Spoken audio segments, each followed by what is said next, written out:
Buen día. Bueno, tal como habíamos anticipado en el último encuentro, ahora vamos a hablar de un breve ensayo de Sartre que se llama El existencialismo es un humanismo.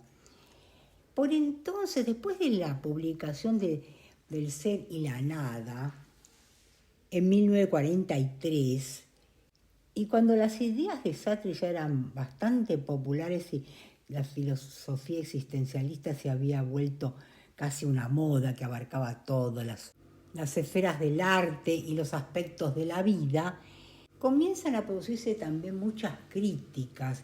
Por una parte de los marxistas, que veían como algo que llevaban cierto quietismo, porque si las soluciones eran imposibles, entonces se volvía una filosofía contemplativa y burguesa.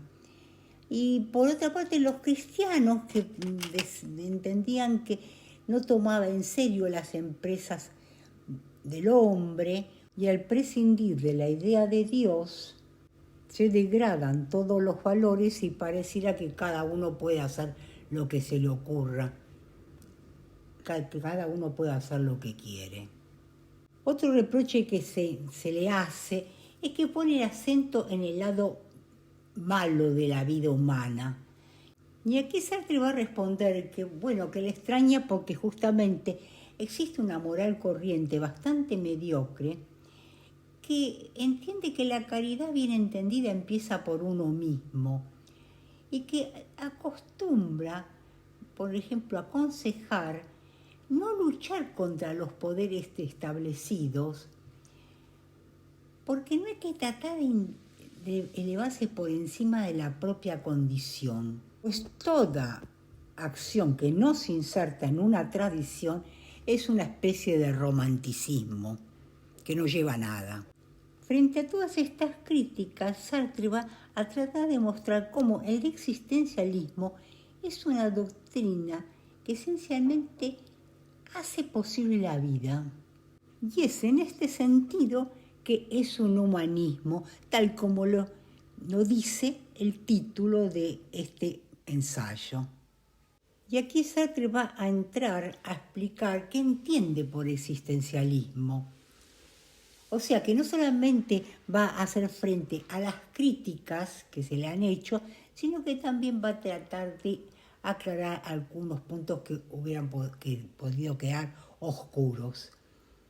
Comienza explicando lo que ya habíamos mencionado en el otro encuentro, es que hay distintos tipos de existencialismo, en principio los cristianos y los ateos, pero que ambos tienen en común entender que la existencia precede a la esencia. Ahora bien, ¿qué se entiende por esto? Por ejemplo, si nosotros tenemos una silla o una mesa, queremos fabricar, el carpintero fabrica la silla o la mesa de acuerdo a un concepto que tiene ya en su mente de silla o de mesa. Y del mismo modo, en el cristianismo, por ejemplo, cuando se concibe la idea de un Dios creador, también se considera ese Dios como un artesano que crearía al hombre de acuerdo a una idea que ya está en su mente o concepto de hombre. Y luego agrega Sartre, en el siglo XVIII, entre los filósofos ateos, la noción de Dios es suprimida. Pero no pasa lo mismo con la idea de que la esencia precede la existencia. Y esa idea la vamos a encontrar un poco por todos lados. Por ejemplo, en un Voltaire, en un Kant, porque entienden que el hombre es poseedor de una naturaleza humana, de un concepto de humanidad. O sea que cada hombre no es sino un ejemplo particular de un concepto universal. Por último, Sartre se refiere a su propia concepción existencialista.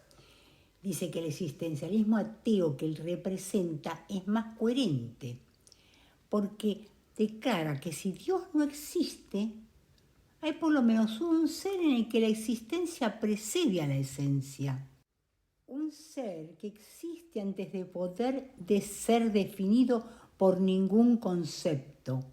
Y que ese ser es el hombre. ¿Y qué significa entonces que la existencia precede a la esencia? Que el hombre empieza por existir, se encuentra arrojado en el mundo y que luego se define. Empieza por no ser nada y solo será después y será tal como se haya hecho. Por lo tanto, no hay una naturaleza humana. El hombre es el único que se realiza a través de sus actos tal como él se elige. O dicho en otras palabras, tal como él se proyecta hacia el porvenir, porque el hombre es esencialmente proyecto. Pero entonces, si realmente la existencia precede a la esencia, el hombre es responsable de lo que es. Y no solo eso, no es solamente responsable de su estricta individualidad, sino que es responsable de todos los hombres. O sea, que al elegirse, elige a todos los hombres. Crea al mismo tiempo una imagen del hombre tal como considera que debe ser. O sea, elegir ser esto o aquello es afirmar al mismo tiempo el valor de lo que elegimos. Porque nunca podemos elegir el mal. Y nada puede ser bueno para unos y malo para otros. Así nuestra responsabilidad es mucho mayor porque compromete a toda la humanidad. Y esto permite comprender qué es eso de la angustia, qué es lo que se oculta bajo palabras tan grandilocuentes como angustia, desamparo, desesperación. Porque justamente el existencialista dice que el hombre es angustia. ¿Y qué se entiende por angustia? Recordemos que esto de la angustia, la desesperación, estaba ya en Kierkegaard, ¿no es cierto? Angustia es el sentimiento del hombre que una vez que se ha elegido a sí mismo, comprende que también elige a toda la humanidad, o sea que se transforma en una especie de legislador universal y por lo tanto no puede escapar al sentimiento de su más profunda responsabilidad. Y no se puede escapar ese sentimiento de responsabilidad sino a través de la mala fe. O sea, cuando se enmascara esa angustia, pero aun cuando se enmascara la angustia aparece. Se trata de lo que Kierkegaard llamaba la angustia de Abraham. Bueno, la historia es conocida. Un ángel ha ordenado a Abraham sacrificar a su hijo. Todo está bien si realmente es la voz de un ángel y si se dirige a mí o es el efecto de un estado patológico. O sea que falta una seguridad acerca de los signos. De todo depende de cómo se interpreten los signos. Y siempre seré yo quien decida que esa voz es la voz de un ángel. Y siempre seré yo también el que decida que un acto es bueno. O sea que es como si estuviera siempre obligado a realizar actos ejemplares. Y por lo tanto no puede dejar de haber en cada decisión que tome cierta angustia. Es por lo general la angustia que también sienten los jefes que tienen que tomar decisiones por otros. Y cuando se habla de desamparo, lo que se quiere decir es que si Dios no existe, de eso hay que sacar las últimas consecuencias.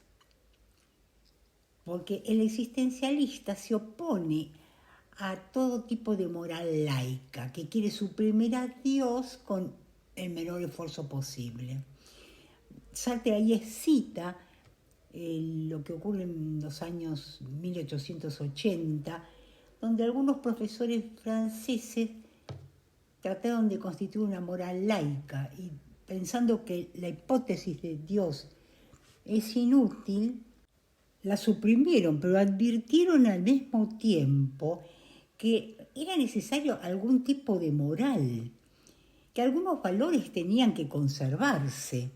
Y entonces dijeron algo así como, aun cuando Dios no exista, vamos a encontrar y conservar las mismas normas de honradez, de progreso, de humanidad. Y entonces haremos de Dios una hipótesis superada que después se disolverá tranquilamente, sin producir ningún escándalo. Al existencialista, por el contrario, le resulta bastante complicado que Dios no exista, porque con él va a desaparecer toda posibilidad de encontrar valores. O sea, no está escrito en ninguna parte que bien exista. Entonces, y además estamos en un plano donde solamente hay hombres. Por ejemplo, cita a Dostoyevsky, Sartre, cuando dice Dostoyevsky, si Dios no existiera, todo estaría permitido. Y en ese sentido, el hombre está como abandonado, porque no encuentra ni en sí mismo, ni fuera de sí, una posibilidad de saber a qué valores aferrarse. No encuentra tampoco excusas, porque si, como decíamos antes, la existencia precede a la esencia, nunca se podrá explicar ningún acto por referencia a una naturaleza humana, dada y fija. Por ejemplo, como decía Hobbes, el hombre es lobo para el hombre. Ni podemos decir que el hombre es por naturaleza bueno ni que es por naturaleza malo, porque no hay ningún tipo de determinismo. El hombre es libre, es pura libertad. Estamos entonces solos, sin excusas, sin justificaciones. Lo que Sartre expresa con la frase el hombre está condenado a ser libre. Condenado porque no se ha creado a sí mismo. Y sin embargo, por otro lado, libre porque una vez arrojado al mundo es responsable de todo lo que hace. Es también responsable de cómo él mismo descifra los signos y condenado a cada instante a inventar el hombre. Entonces, no hay ninguna moral general que pueda indicarnos qué es lo que hay que hacer. Y no hay signos en el mundo. Y aun cuando los hubiera, somos nosotros los que elegimos el sentido. Y en esto estamos en el solos, en el desamparo. Hasta aquí Sartre ha explicado a grandes rasgos el núcleo de su doctrina existencialista. A continuación se va a ocupar más bien de responder a las críticas que se le han hecho desde distintos flancos. En primer lugar, les va a responder a los marxistas, que hablan del tema de la solidaridad. Por ejemplo, en el marco del partido, la posibilidad de contar con el apoyo de los otros. A lo que Sartre va a responder que va a contar con los camaradas de lucha siempre que él pueda conocer sus movimientos. Es decir, que sería casi lo mismo contar con la unidad y la voluntad del partido como contar con que el tranvía llegará a la hora o que el tren no va a descarrilar, pero que no puede contar con hombres que no conoce fundándose en una naturaleza humana, en la bondad humana o en el interés del hombre por el bien, porque el hombre es libre y no hay ninguna naturaleza humana en que pueda fundarme. A continuación, Sartre va a responder a otra de las críticas que se le hace, que es la de quietismo. Él dice que el quietismo es la actitud de la gente que piensa que ellos no pueden hacer lo que otros sí pueden hacer, o que se sostienen en lo que él llama la mala fe, de justificarse porque han tenido circunstancias adversas que le han impedido hacer lo que tenían proyectado.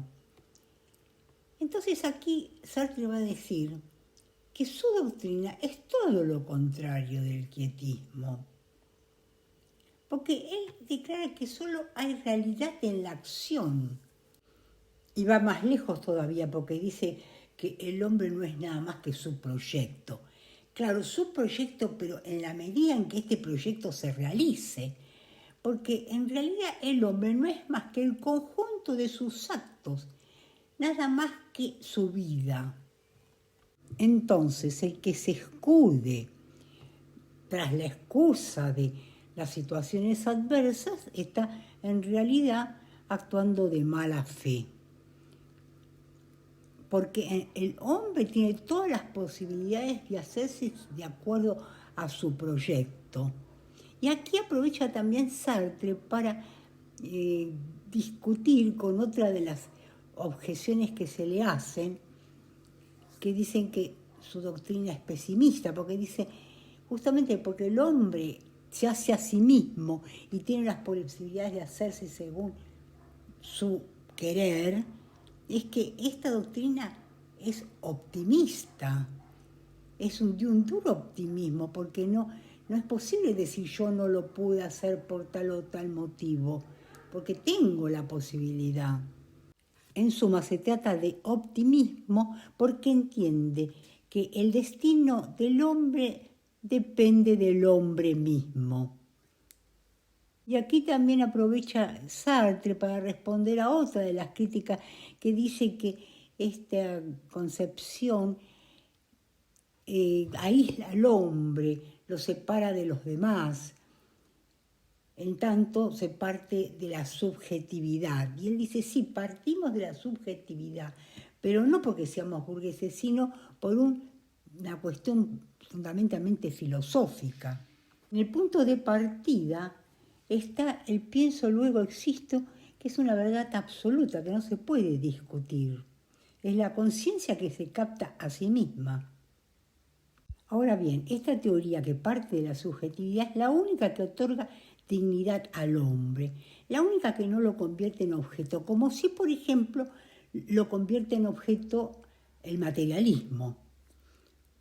Y sin embargo, la subjetividad que alcanzamos no es una subjetividad solamente individual, porque hemos demostrado, dice Sartre, que en el cogito uno no se descubre solamente a sí mismo, sino también a los otros. Y los descubre como condición de su existencia.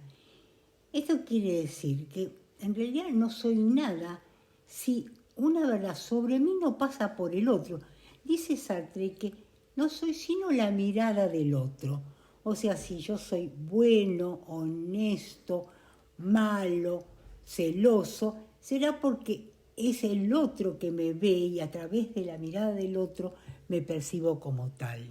Es entonces en el descubrimiento de mi subjetividad que se me descubre al mismo tiempo el otro como una libertad colocada frente a mí, que no piensa y que no quiere sino por o contra mí. Y esto es para Sartre el mundo la intersubjetividad, donde el hombre decide lo que es y lo que son los otros. Sin embargo, si bien no existe una naturaleza humana, existe sí, dice Sartre y también muchos pensadores de la época, una condición humana. No son otra cosa que el conjunto de los límites a priori que bosquejan una situación. O sea, la situación histórica, porque el hombre puede nacer esclavo, o señor feudal, o proletario, pero lo que no varía es su necesidad de estar en el mundo. Como decía Heidegger, arrojado al mundo, de estar en él trabajando, de estar en él entre otros y de ser él un mortal. Esto es lo universal en el nombre. Y esto es lo que permite que mi proyecto sea comprensible para todo hombre y que yo al mismo tiempo comprenda el proyecto de todo hombre, sea de la China, de la India, de lo que sea. Claro está que este carácter universal no suprime la relatividad de cada época, porque sí puede haber variaciones. Lo que sí podemos afirmar es que el hombre en un compromiso libre se realiza a sí mismo y realiza un tipo de humanidad. Bueno, esto es todo por hoy y les recomiendo leer este breve ensayo. El existencialismo es un humanismo, que lo pueden encontrar en varias versiones en PDF en la web. Les recuerdo también que estamos en Facebook, en Instagram y que además pueden consultar mi página web, Los Caminos del Habla, donde suelo subir artículos referidos a los temas estos que estamos tratando. Ahora vamos a hacer un pequeño receso hasta la segunda semana, el segundo lunes de enero, donde nos vamos a ocupar del existencialismo en la Argentina. Bueno, hasta la próxima, pero siempre van a tener novedades nuestras por aquí.